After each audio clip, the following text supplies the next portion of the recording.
All right, well, welcome back. This is still Introduction to Programming using Python. That's still Susan Ibach. I'm still Christopher Harrison. And in the prior module, we took a look at how to do for loops. That's right, yeah. So we were starting to look at how you can write code that will repeat. Efficiently. Yeah, exactly. Now, the for loop is fantastic, and I have to admit, and we talked a lot about this yesterday, that there's oftentimes multiple ways to solve the exact same problem, and when it comes to having to do something X number of times, I trend towards, and this is true across all programming languages, some form of a for or a for each, depending on the language, some form of a for or a for each. Mm-hmm. But the catch with using for or for each, depending on your language of choice, is that you have to have a pretty set number of items right from the get-go. And a lot of times, you don't actually know that. So you might be looking to go through a loop of records where something could change while you're looping through it, or maybe while your code is executing, maybe you're going through a queue. And something might happen where I go, all right, well, I know this item is going to take me a little bit longer to process, so I'm just going to throw that back down to the bottom, or something like that. So it could be that I don't know right up front the number of times that I need to do something, or the number of times that I'm about to do something could change while my code executes. Yeah, so, or just from one execution to the next. Exactly. Yeah, so, we still need to have kind of those same actions, the kind of real world or analogy of, pour a cup of coffee for each guest.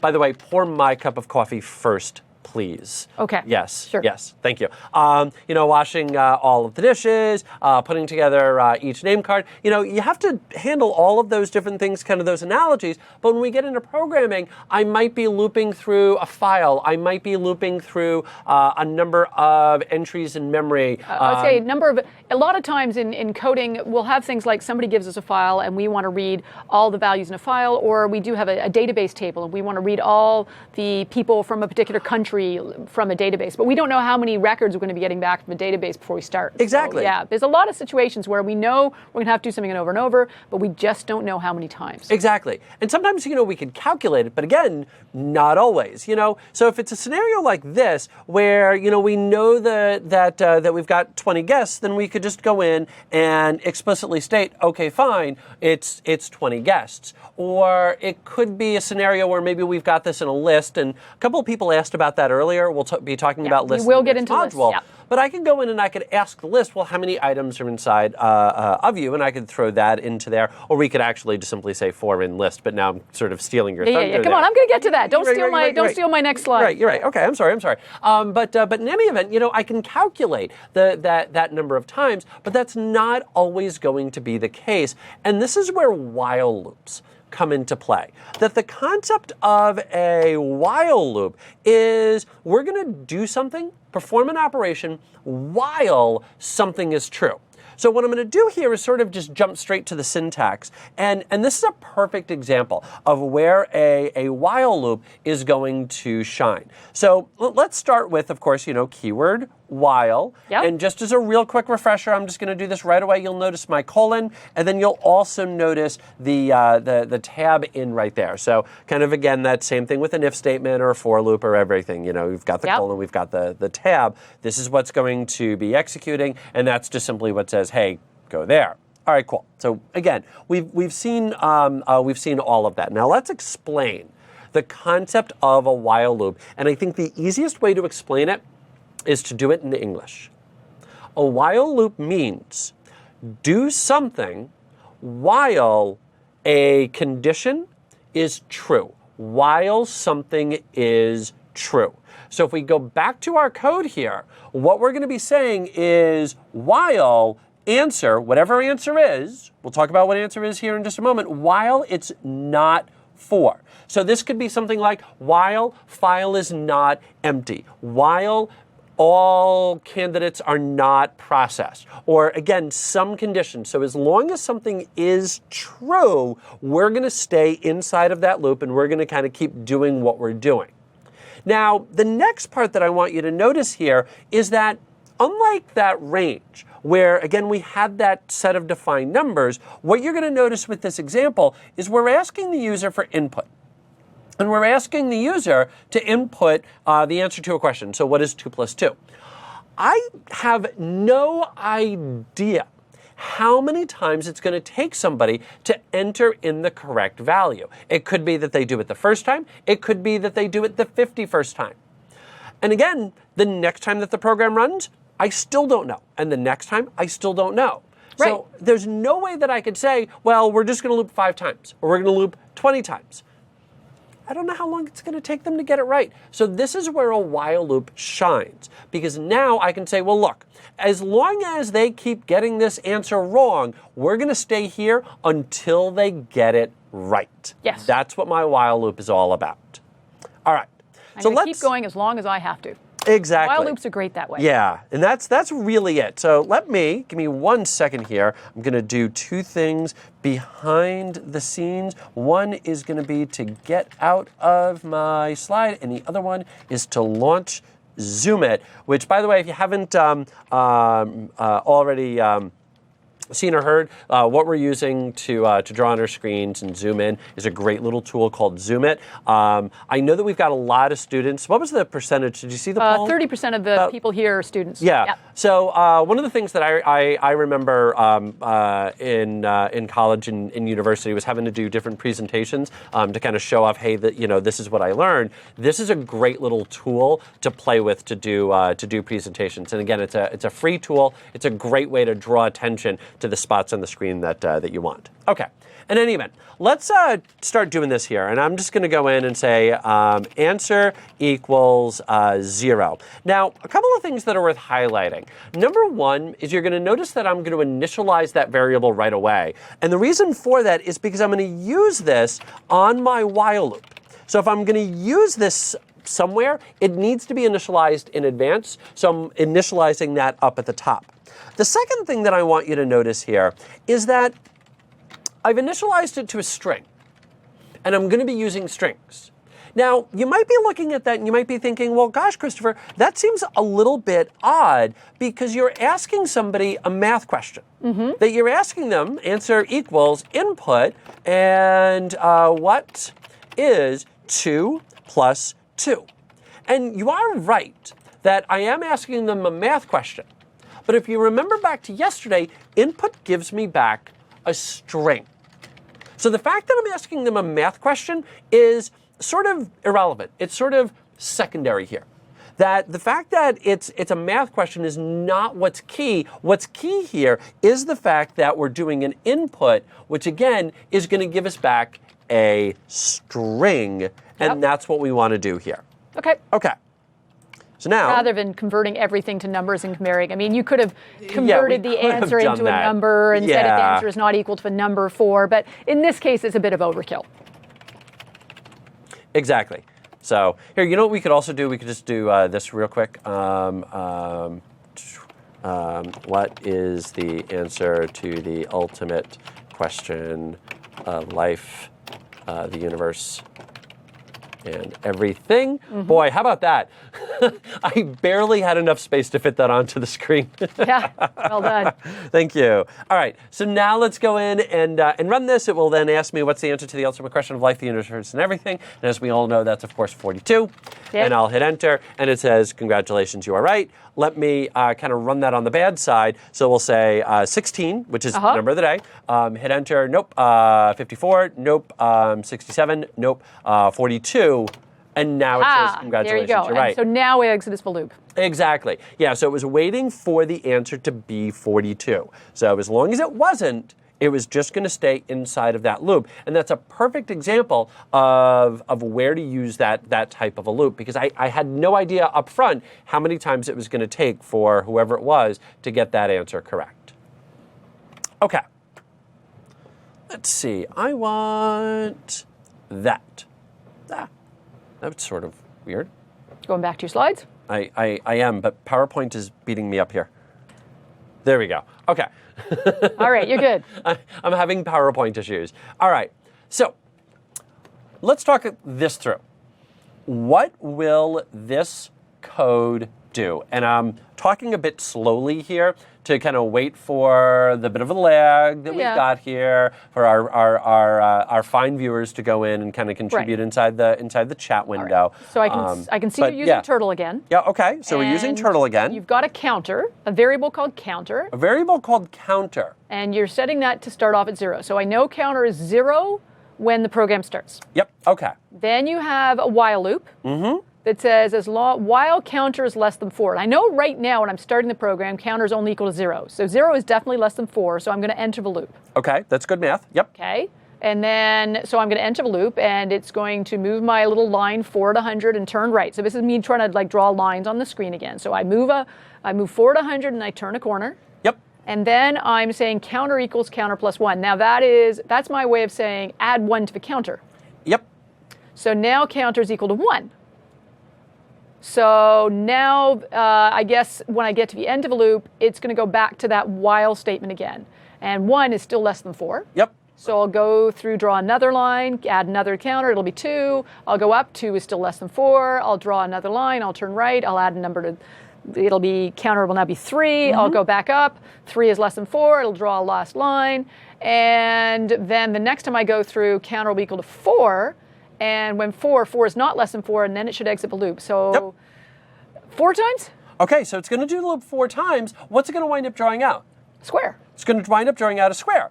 So it's going to go forward 100. It's going to turn right 90, forward 100, right 90, forward 100, right 90, forward 100. That was actually a little off of a square on my drawing. Not bad by hand, though. But in any event, it's going to draw out that square. So we've actually already seen this. We just saw this with a for loop rather than with a while loop. Now, I do want to just pivot off of this real quickly here, just to highlight that little counter equals counter plus 1. That there was a couple of people in the chat window that had mentioned the concept of variables in Python and kind of mentioned, oh, you don't have to declare them. And the answer to that is no, you can just start using them. So I also want to highlight the fact that what we've done is a counter, again, is a bucket. So what you can do is dump that bucket out and put in a new value, but you could use that variable for that update. And I gave the analogy yesterday that, again, if it's a box, if I had 2 slices of bread, that I could take out those 2 slices of bread, put in a couple of slices of ham, some nice good spicy mustard, and then put that back into the box. And what I've now done is I've used what was in there, but I've now updated it. So we've gone from 2 slices of bread to a sandwich. So sort of that same concept here, that our counter, kind of coming back over to the slide, is our 2 slices of bread. Our number 1 is our ham and good spicy mustard. So I've combined those together to now update the value that's inside of there. Okay, so that's going to draw us out a square exactly as we would expect it. So to spin this back to what we did before, these 2 blocks of code are really the same. So let's answer the question. Which should you use?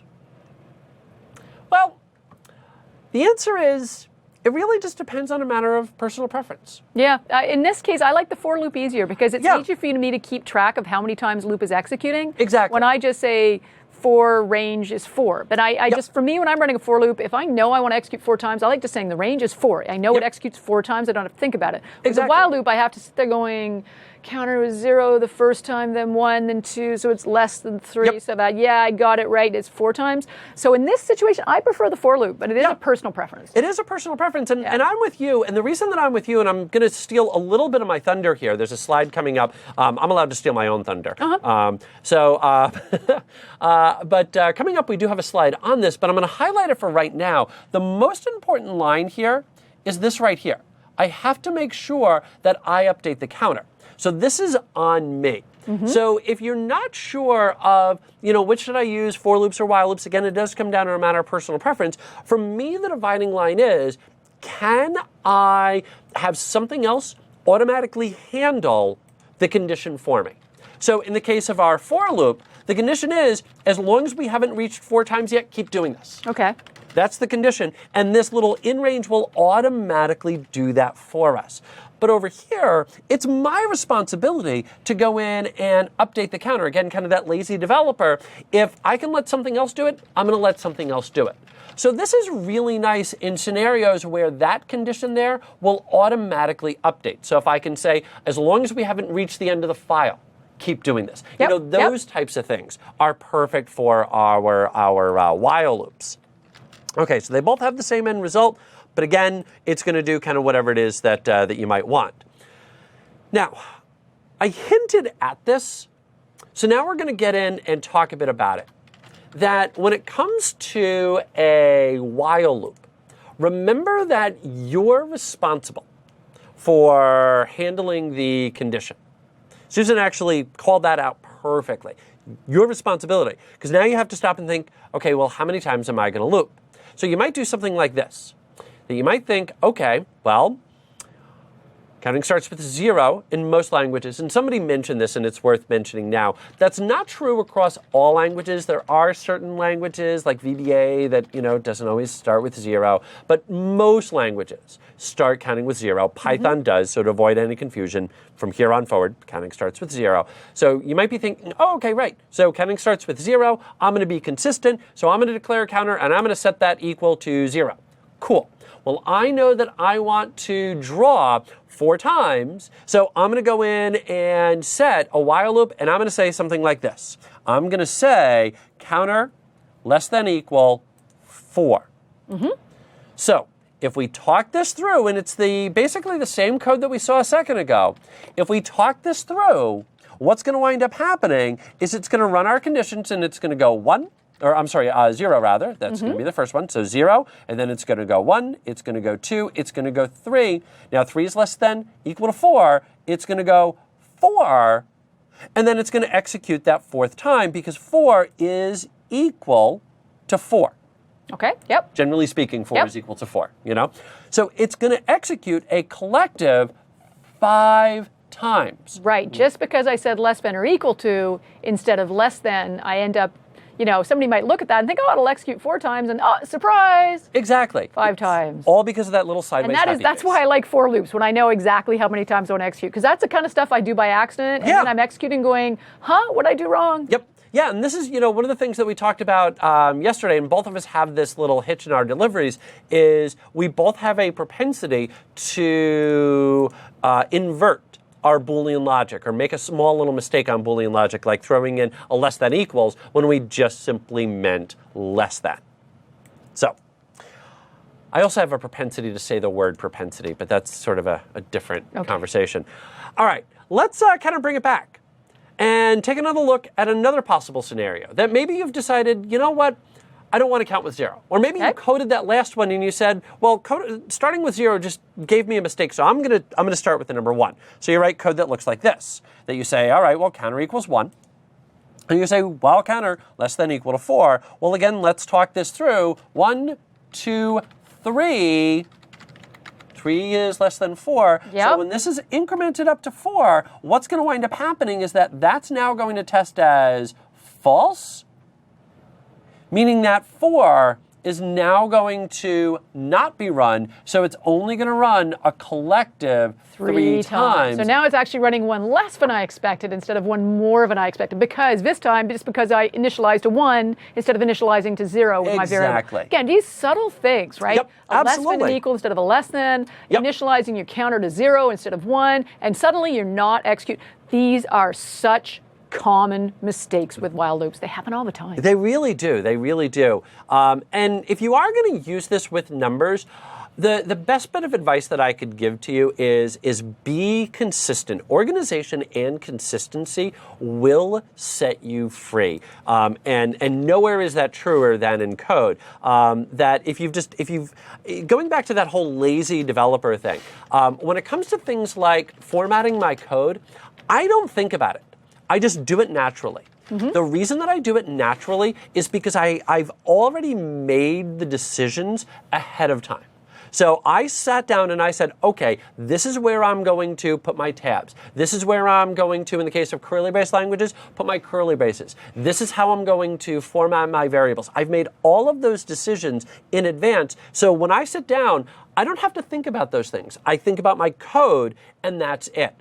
As a real quick side note, for anybody who's listening who's just getting into developing, I would say that the one book, if I could take any new developer and say, if there's one book that you need to read when you decide you're going to take the next step into development, is a little book called Code Complete, and it's written by Steve McConnell. It's a Microsoft Press book, and it's a fantastic book.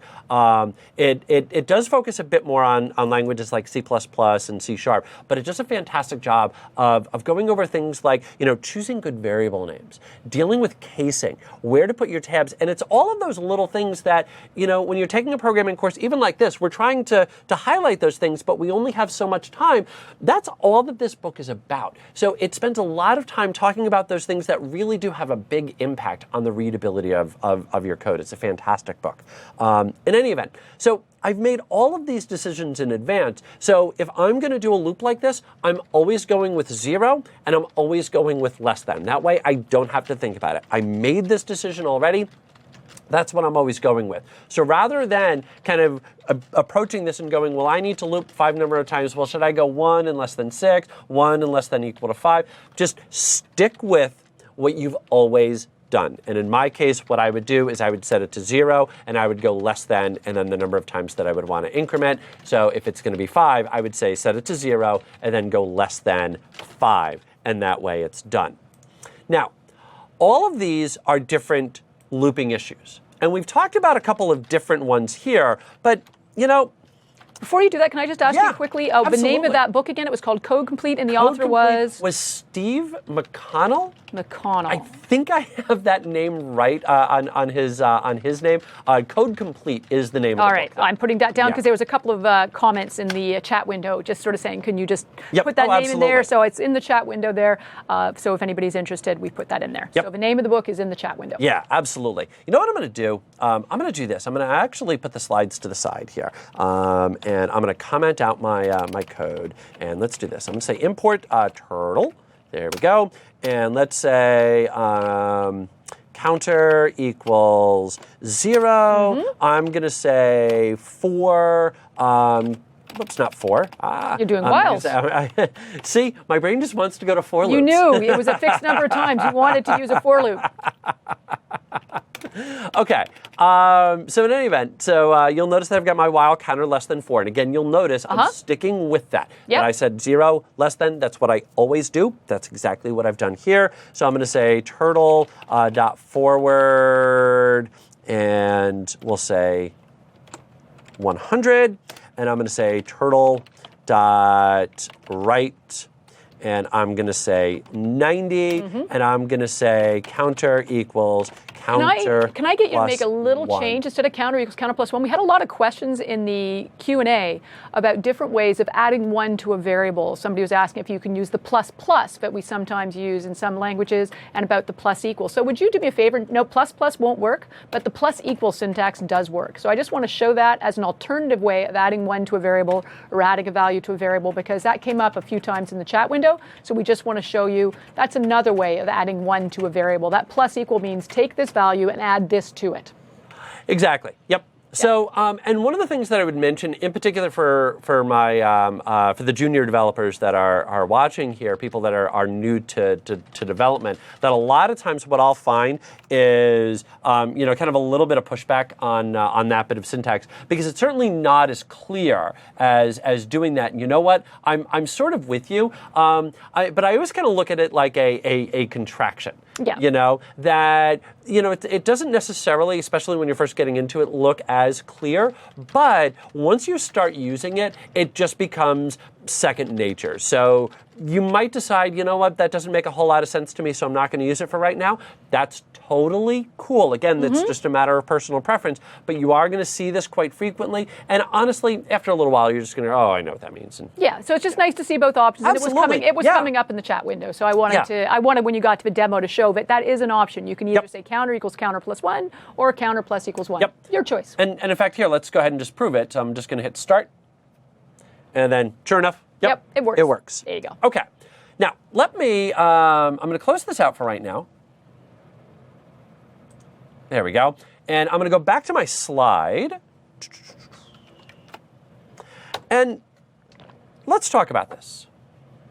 How many lines is this loop going to draw? Okay, how many lines? Oh, I got to go think again. All right, let's see. We've got counter starts off as 0. So I go into the loop, counter is 0. I've got my, keep track of my fingers here. Well, counter is less than 3, so we draw it. And, okay. So talk it through. So I see what you're doing here. Okay, so counter is 0. I enter the loop. I draw a line.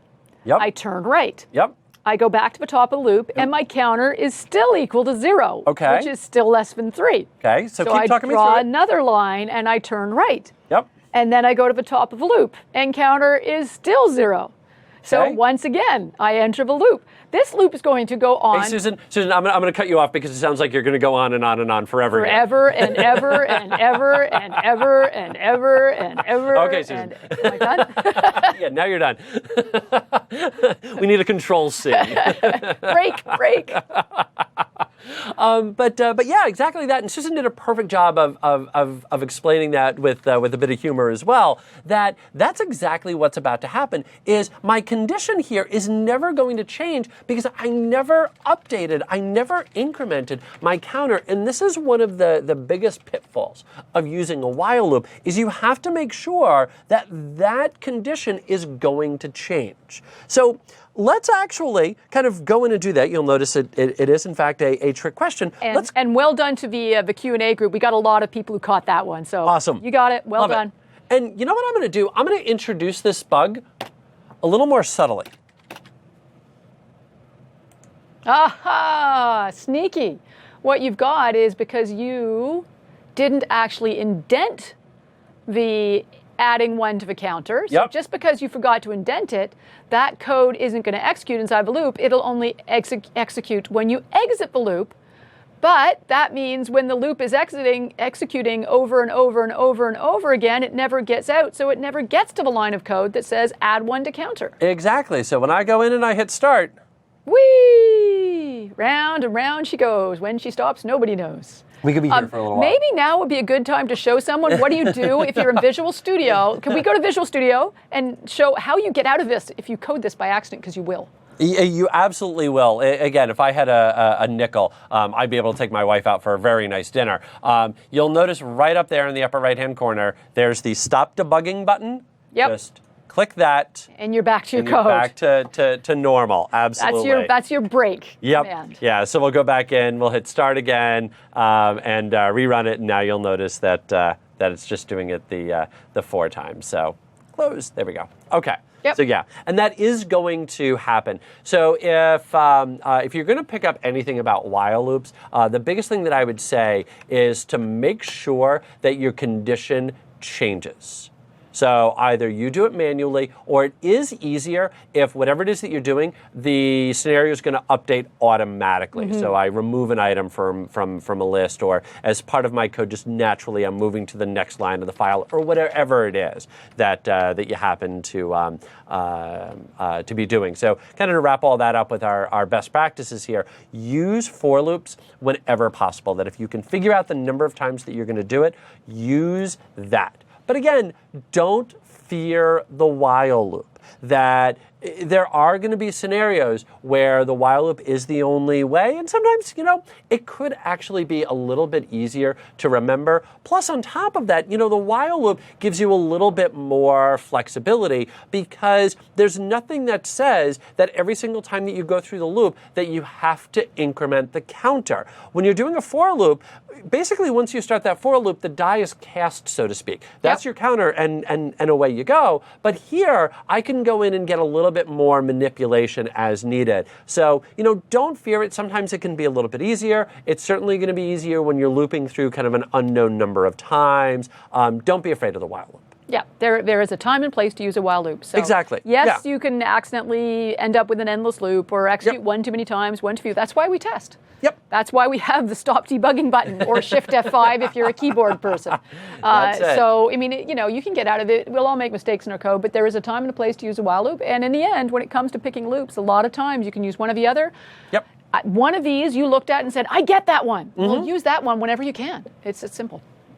That really is it. I'm sorry, I'm off screen drinking coffee. All right, so your challenge, should you choose to accept it, is create some form of an Etch-a-Sketch program. I think this one should be fun. Yeah, absolutely. Ask the user for a pen color, ask the user for a line length, ask them for an angle, and then away you go from there. So use that turtle to go ahead and draw the line based on those specifications. Now, a couple of things that are worth highlighting is the fact that, remember, when you're doing the input, it's going to be coming as a string. Also remember that you may need to go in and do the math on that, so that 360 divided by whatever number it is. Yeah, well, in this case, we're actually letting the user specify the angle. You're doing it line by line. This is they get the user picks the angle when they're doing it. Yeah. Sorry about that. But again, you still have to make sure that you convert that to a number.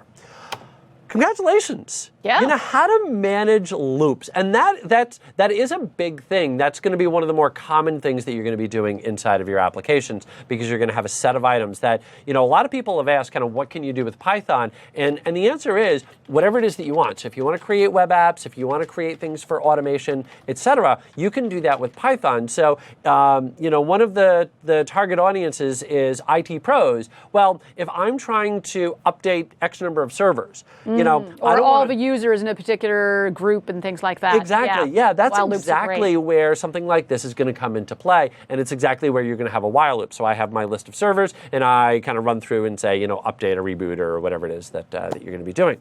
Awesome. I'm just going to mention one little thing because it came up in the chat window. There was a question, are we going to cover for else loops and while else loops? We're not going to bother doing demos of syntax. That's a more unusual situation, but just to state fairly simply that it is possible, just like when we saw there was an if statement, you could say if this condition is true, do the following, else do something else.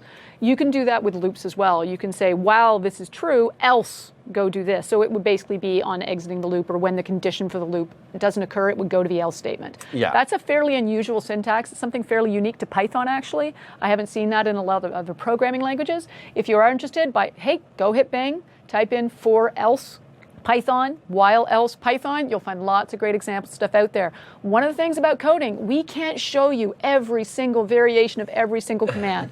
We want to show you enough that you understand the concepts and you can start solving problems through the code. But you're going to end up discovering little extra options you can do here and there, different features that we haven't shown you just because we can't show it all. Exactly. So just to answer that question, we're not going to cover it explicitly. Go explore. So we'll add that to the challenge. Yeah, exactly. All right, well, with that, what do you say we take a little bit of a break? Sure. And we'll come back and we'll answer a big question that a couple of people had earlier, is what about looping through a collection of items? What about a list? Yes, lists are very powerful. So yes, we're going to get into lists, and we're going to actually start storing values in lists and then mixing that up with our loop capabilities, and then we can make some real magic. Oh yeah, then we can have some fun. Yeah. So we'll see. Just gets more fun the further we get into it. See? Yeah, this is the fun stuff. All right, we'll see you guys back here in 10.